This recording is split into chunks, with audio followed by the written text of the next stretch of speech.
Norway uses it, makes a fortune. They have a better section of it, and they don't do it.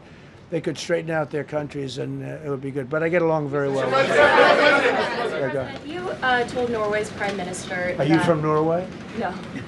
You look like you would be from Norway. She looks like she's from Norway. Go ahead. You told Norway's prime minister that you not winning the Nobel Peace Prize made you feel less obligated to think purely of peace. Well, I lost a lot of respect for Norway. And I believe very strongly that Norway controls the Nobel Prize. But you have to understand, I settled 8 wars. I've had every one of those wars, every participant wrote, I didn't ask them to do it. They sent in strong they make recommendations for that. But I settled 8 wars. No president's probably ever settled 1 war. I don't know, think of it. I did 8. The reason I do it is because it's easy for me to do. And I didn't do it for a Nobel Prize. I did it because I'm saving a lot of lives. I'm trying to settle the final one. I'm trying to do Russia-Ukraine. And when Russia's ready, Ukraine's not. When Ukraine's ready, Russia's not. But they're losing 25,000 people a month on average. And I'm trying to get that one done. But no, I feel that Norway has tremendous control over who gets the Nobel Prize, despite what they say. How far are you willing to go to acquire Greenland? You'll find out. Mr. President, Kevin Hassett has said that those $2,000 tariff rebate checks would be up to Congress to decide whether or not to disperse that. Do you agree with Kevin Hassett on that, or do you think you can do that unilaterally? No, I don't think we would have to go the Congress route, but we'll find out. The reason we're even talking about it is that we have so much money coming in from tariffs that we'll be able to issue at least a $2,000 dividend and also pay down debt for the country.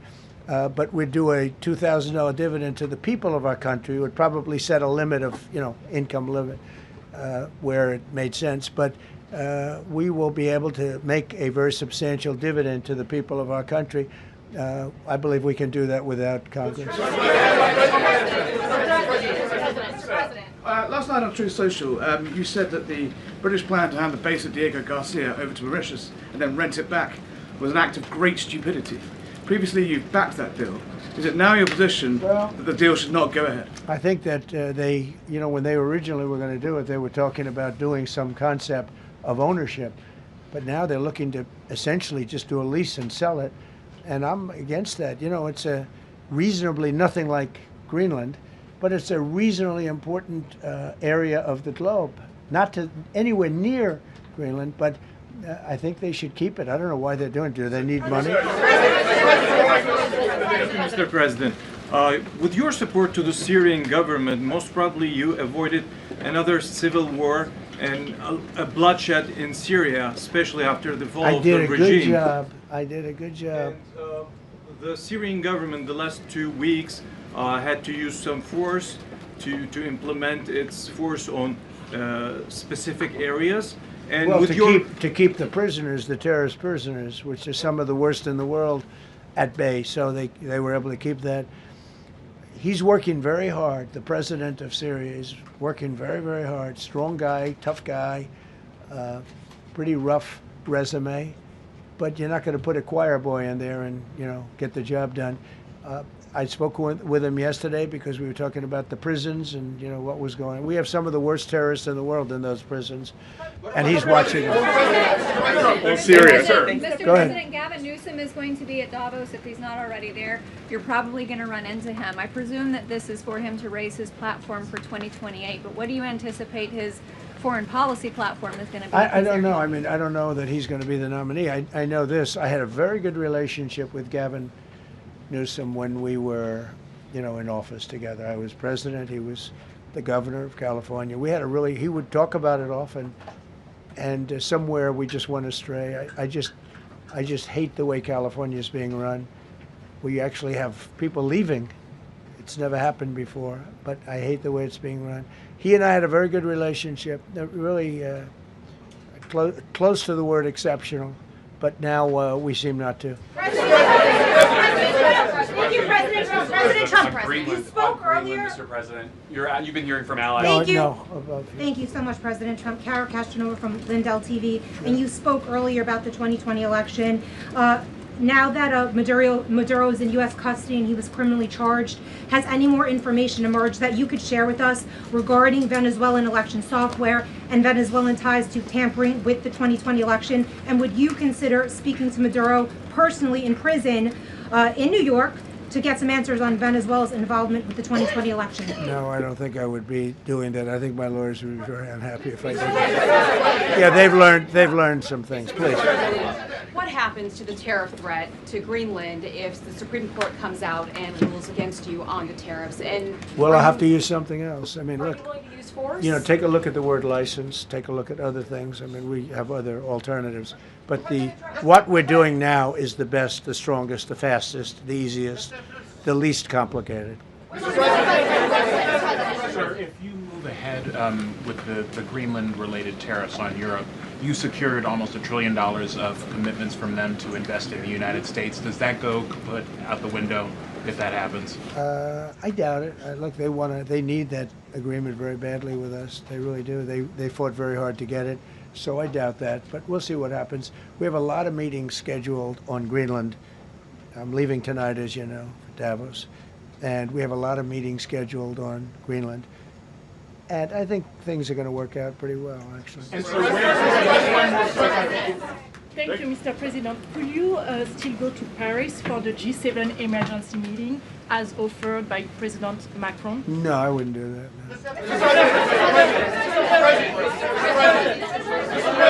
No. Because, you know, Emmanuel's not going to be there very long. And, you know, there's no longevity there. He's a friend of mine. He's a nice guy. I like Macron. But he's not going to be there very much longer, as you know. And I think, you know, I have meetings with the people that are directly involved, not some of the people you're talking about. Thank you so much. Thank you so much, Mr. President. Happy I've New Year. never seen this room like this. Is this a celebration of the first year? Yes. Have you ever seen it? I've never seen this many. I hope we have a very good. I hope we have a very good structural floor. You know, this used to be a swimming pool. You're sitting over a swimming pool. I could see that happening.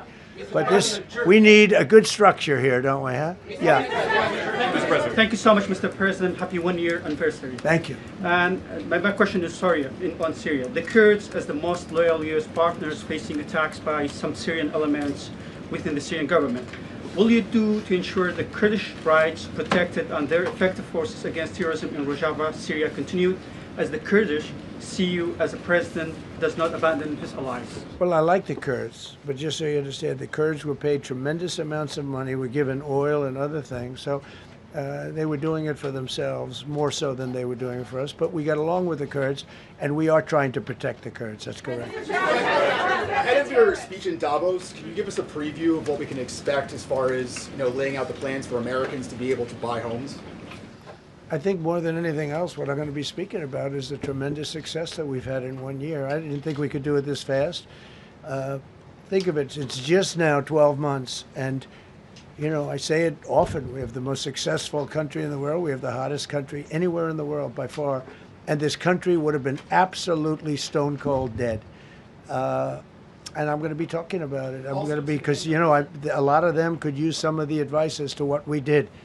They need energy. You take a look at their energy policy, they're going to destroy themselves with what they're doing with the windmills and all the nonsense. They need energy help badly, or they're going to be in big trouble, and they need immigration help badly. How much longer do you want to go? Call it. I do. I have a very important call with President Erdogan, who I like a lot. All right, one or two more questions. Go ahead. Thank you, Mr. President. During Go ahead, your second, please. Go ahead. One Thank question you, Mr. about the President. critical we had one.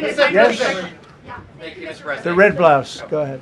You talked a lot at the beginning of this about the economy, some positive economic indicators. Polling shows a majority of Americans don't feel the economy is doing well. Are you worried you're making the same mistake as President Biden? No, I hope I don't make the same mistake as him. Look, I inherited a terrible, it's a great question, because we inherited a terrible, terrible mess between the border, between all the problems. The whole country was falling apart. And in 12 months, less than 12 months, I mean, in 12 months, we have the strongest border we've ever had. We have prices that are much, much lower than they were for the last time. We inherited very high prices.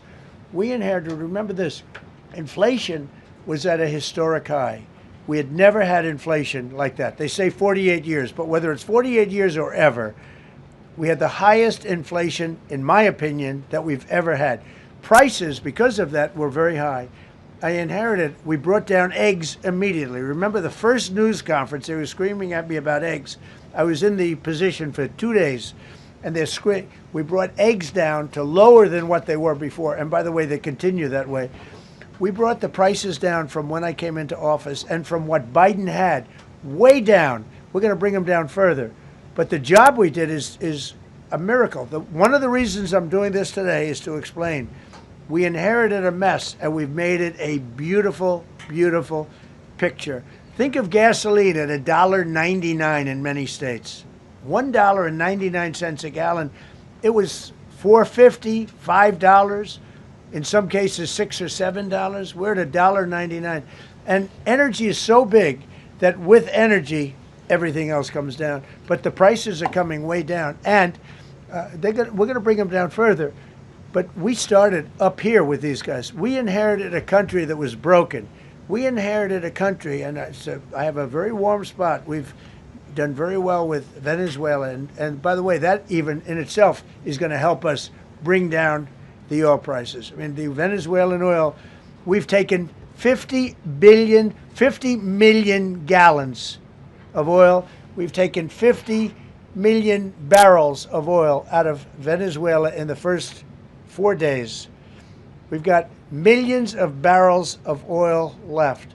We're selling it on the open market. We're bringing down oil prices incredibly. And when they come down, and they've already come down, again, $1.99 a gallon for oil. Nobody thought they'd ever see it. All right, one or two more. Go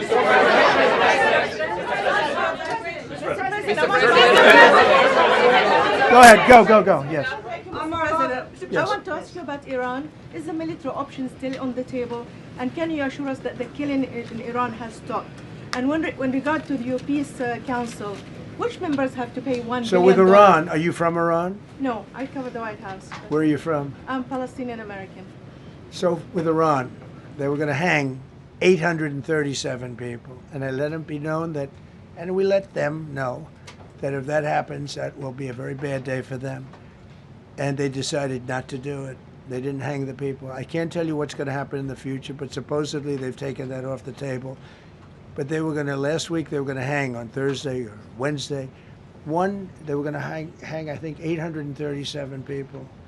And they didn't hang anybody. So we're just going to have to see what happens with Iran. Is the military option off the table?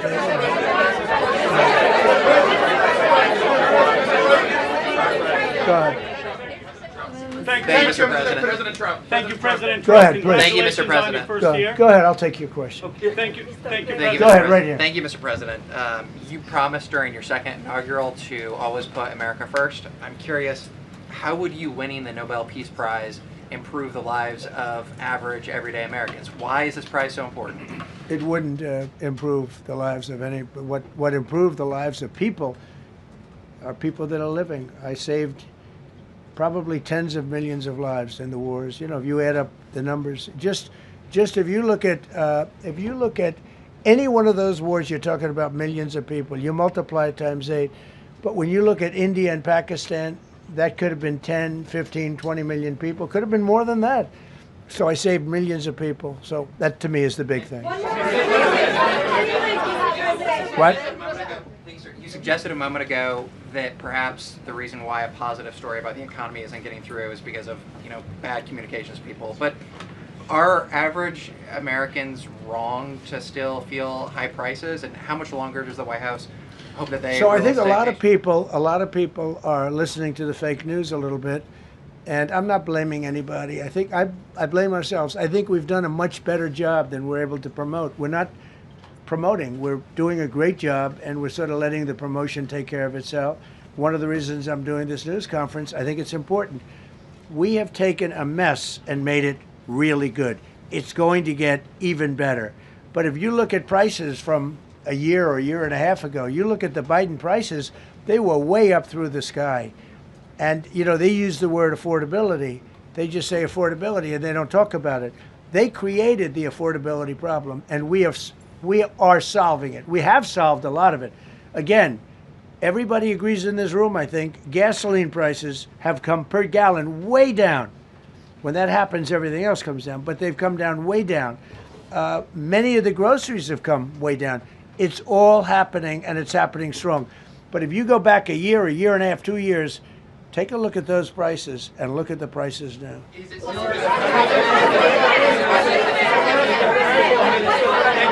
Mr. President of Venezuela, you made a condition. Where are you from? I'm from Spain. Nice place. Thank you. You made a condition that the political prisoners should be freed. It seems that they are not being as fast as they promised in the beginning. Would that be an issue for the current government? They've agreed that they're going to let, I guess, most of them out. Or depends on what they did, but they have released a lot of. Released a lot of political prisoners in Venezuela. Mr. President, earlier on last year, you had mentioned, you had indicated that you wanted to take back the Panama Canal. I know we've heard a lot about Greenland. Is that still on the table? I don't want to tell you that. Sort of. I must say, sort of. That's sort of it. Okay, one more. Yes, blonde, blue. Yes, go ahead, ma'am. Go ahead with the blue, holding the computer. If a consequence of your determination to take control of Greenland is the ultimate breakup of the NATO alliance, is that a price you're willing to pay? You mean the breakup of it's very interesting. The NATO alliance. So I think something's going to happen that's going to be very good for everybody. Nobody's done more for NATO than I have, as I said before, in every way. Getting them to go up to 5% of GDP was something that nobody thought was possible, and pay. At 2%, they weren't paying. At 5%, they are paying.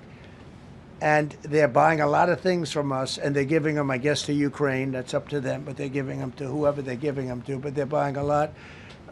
I think that we will work something out where NATO is going to be very happy and where we're going to be very happy. But we need it for security purposes. We need it for national security and even world security. It's very important. How about it? Thank you very much. First of all, last year you told me that you believe that the reason you won the election is because God put you in this place so that you could save the world. Looking back 1 year, do you feel like God is proud of the effort that you've put in? I do, actually. I think God is very proud of the job I've done. And that includes for religion.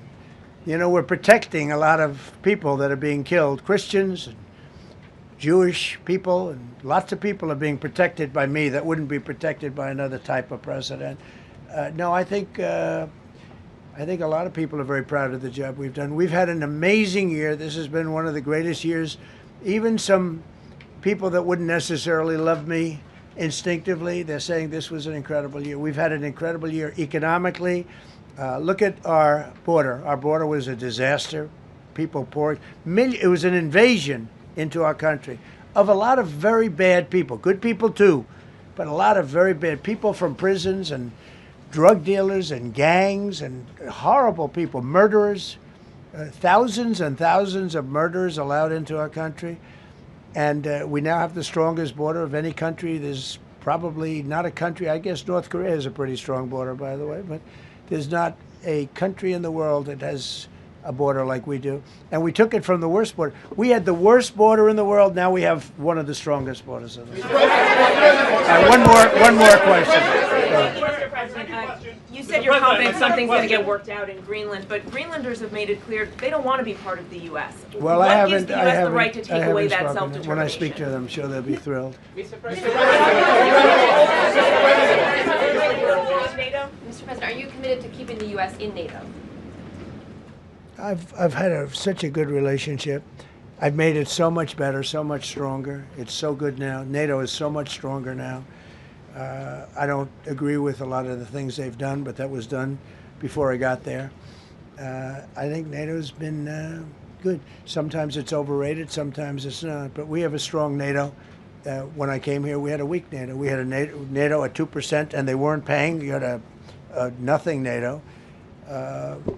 NATO's, whether you like it or not, it's only as good as we are. If NATO doesn't have us, NATO is not very strong. Thank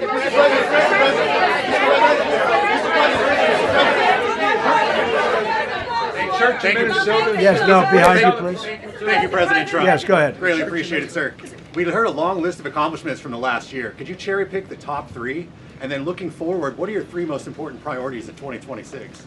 So I think the building of a really powerful military has been a great achievement, and that would include the Venezuela thing, that would include the attack on Iran and the wiping out of the nuclear threat. I think that's been really amazing what we've done militarily. I think what we've done in business has been incredible. We have $18 trillion coming in. Plants are being built all over. Thousands of plants are being built all over the country. 18 trillion is a record. No country has ever come anywhere even close to that. I think that's a record.